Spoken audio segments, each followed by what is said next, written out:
ദൈവനാമത്തിന് മഹത്വമുണ്ടാകട്ടെ. ആഗമന ഞായറാഴ്ചയിലേക്ക് സഭ പ്രവേശിച്ചിരിക്കുകയാണ്. ആഗമന കാലയളവ് സഭയെ സംബന്ധിച്ച് ഏറെ പ്രാധാന്യമുള്ളതാണ്. സഭാ പഞ്ചാംഗം അനുസരിച്ച് ഒരു പുതിയ സഭാവർഷത്തിലേക്കാണ് നാം കടന്നു വന്നിരിക്കുന്നത്. ആഗമനം കർത്താവായ യേശു ക്രിസ്തുവിൻ്റെ വരവുമായിട്ട് ബന്ധപ്പെട്ട ഒട്ടനവധി ചിന്തകളാണ് നമുക്ക് നൽകുന്നത്. ഈ ദിവസം പ്രാർത്ഥനാപൂർവം നാം ചിന്തിക്കുന്ന വിഷയം ദൈവകൃപ താഴ്മയുള്ളവരുടെ പ്രത്യാശ എന്നതാണ്. ദൈവകൃപ താഴ്മയുള്ളവരുടെ പ്രത്യാശ. ആധാരമായിരിക്കുന്ന വേദഭാഗങ്ങൾ പുറപ്പാട് പുസ്തകം 2-ാം അധ്യായം 1 മുതൽ 10 വരെയും, തെസ്സലോനിക്ക ലേഖനം 2-ാം ലേഖനം 2-ാം അധ്യായം 13 മുതൽ 17 വരെയും, വിശുദ്ധ ലൂക്കോസ് എഴുതിയ സുവിശേഷം 1-ാം അധ്യായം 45 മുതൽ 59 വരെയുമുള്ള വാക്യങ്ങളാണ്. സുവിശേഷ വേദഭാഗത്ത് മറിയയുടെ പാട്ടാണ് രേഖപ്പെടുത്തിയിരിക്കുന്നത്.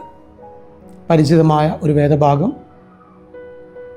എല്ലാ ആഗമന നാളുകളിലും ഈ പാട്ട് പാടുകയും ഇതിൻ്റെ അർത്ഥങ്ങൾ നാം ഒരുമിച്ച് ചിന്തിക്കുകയും ചെയ്യാറുണ്ട്.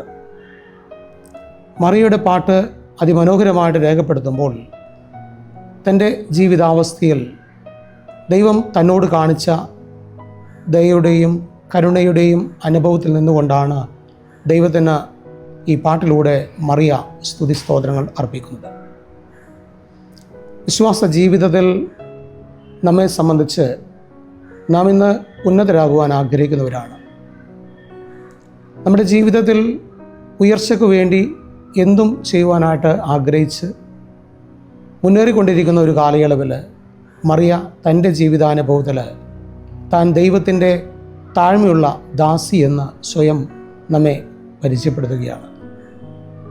നമ്മുടെ വിശ്വാസവുമായിട്ട് ബന്ധപ്പെട്ട് നാം ഓരോരുത്തരും ദൈവസന്നിധിയിൽ താഴ്മയോടുകൂടെ ജീവിക്കുക എന്നുള്ളത് വേദപുസ്തകം നമ്മെ ഓർമ്മപ്പെടുത്തുന്ന ഒരു കാര്യമാണ്. എന്നാൽ പലപ്പോഴും ഇതിൽ നിന്ന് വിഭിന്നമായ ഒരു സാഹചര്യത്തിലൂടെയാണ് നാം കടന്നു പോകുന്നത്.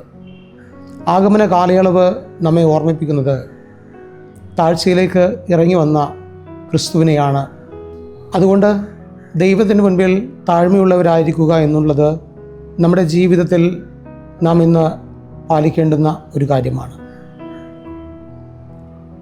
മറിയ തൻ്റെ ജീവിതാനുഭവത്തിൽ ദൈവസന്നിധിയിൽ താഴ്മയോടുകൂടായിരുന്നപ്പോൾ മറിയയുടെ ജീവിതത്തെ സ്പർശിച്ച ദൈവം, മറിയയുടെ ജീവിതത്തോട് ഇടപെട്ട ദൈവം ഒരു വലിയ നിയോഗമാണ് മറിയയ്ക്ക് നൽകിയത്.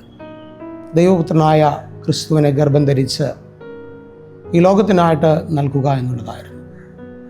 നമ്മുടെ വിശ്വാസയാത്രയിൽ നാം താഴ്മയുള്ളവരായിരിക്കുമ്പോൾ ദൈവം നമ്മിലൂടെയും ചില കാര്യങ്ങൾ ചെയ്യുവാൻ ആഗ്രഹിക്കുന്നു. ചില നിയോഗങ്ങൾ നമ്മെ പരമേൽപ്പിക്കുവാനായിട്ട് ആഗ്രഹിക്കുന്നു. അതുകൊണ്ട് തീർച്ചയായും നമ്മുടെ നിയോഗത്തെക്കുറിച്ച് തിരിച്ചറിയേണ്ടതിന് ഈ ആഗമന കാലയളവ് പ്രാർത്ഥനാപൂർവം താഴ്മയുള്ളവരായി ജീവിക്കുവാൻ നമുക്ക് സാധ്യമാകണം. പുറപ്പാട് പുസ്തകത്തിൽ മോശയുടെ ജീവിതമാണ് രേഖപ്പെടുത്തുന്നത്. മോശയുടെ ജീവിത പശ്ചാത്തലത്തിൽ മരണത്തിൻ്റെ ഭീതിയിൽ നിന്ന് മോശയെ വീണ്ടെടുക്കുന്ന ഫറവോൻ്റെ പുത്രിയെ കാണുന്നു. അവിടെ ദൈവം ഒരുക്കിയ രക്ഷാകരമായ ഒരു പദ്ധതി. പിൽക്കാലത്ത് മോശെ ദൈവജനത്തെ നയിക്കുവാൻ പ്രാപ്തനായ ഒരു നേതാവായി തീർന്നു. ദൈവത്തിൻ്റെ വലിയ ഒരു തിരഞ്ഞെടുപ്പാണ് മോശയ്ക്ക് ലഭിക്കപ്പെട്ടത്.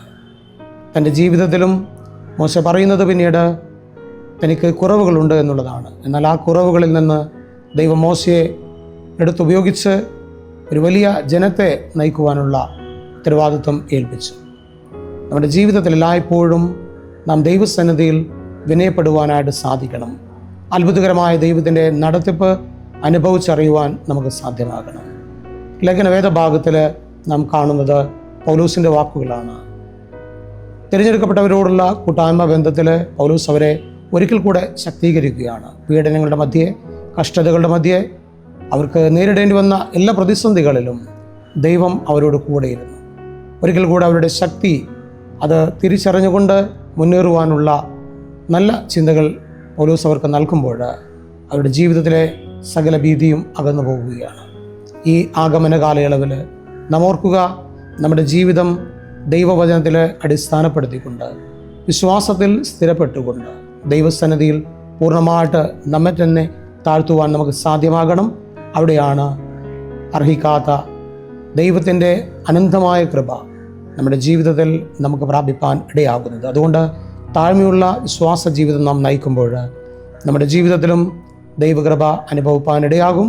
അത് നമ്മുടെ മുന്നോട്ടുള്ള ജീവിതയാത്രയിൽ ഏറെ പ്രത്യാശയുളവാക്കുന്ന ഒരു അനുഭവമാണ്.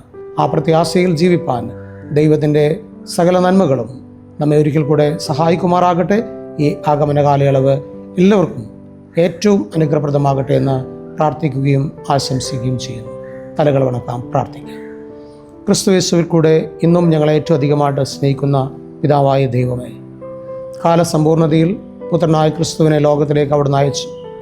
താഴ്മയുള്ളവരുടെ ഹൃദയത്തെ അവിടുന്ന് അറിയുന്ന, ജീവിതങ്ങളോട് ഇടപെടുന്ന അവിടുന്ന് ഇന്ന് ഞങ്ങൾക്ക് നൽകിയ നല്ല വചനം ഞങ്ങളുടെ ആത്മീയ ജീവിതത്തെ ഉത്തേജിപ്പിക്കുവാൻ, ഞങ്ങളായിരിക്കുന്ന ജീവിത ചുറ്റുപാടുകളിൽ മറ്റുള്ളവരെ കരുതുവാൻ, അതോടൊപ്പം ഈ ആഗമന നാളുകളിൽ ക്രിസ്തുവിൻ്റെ വരവിനായിട്ട് ഒരുക്കമുള്ള ഒരു ജീവിതാനുഭവത്തിൽ മുന്നേറുവാനുള്ള സാധ്യതകളാകണം.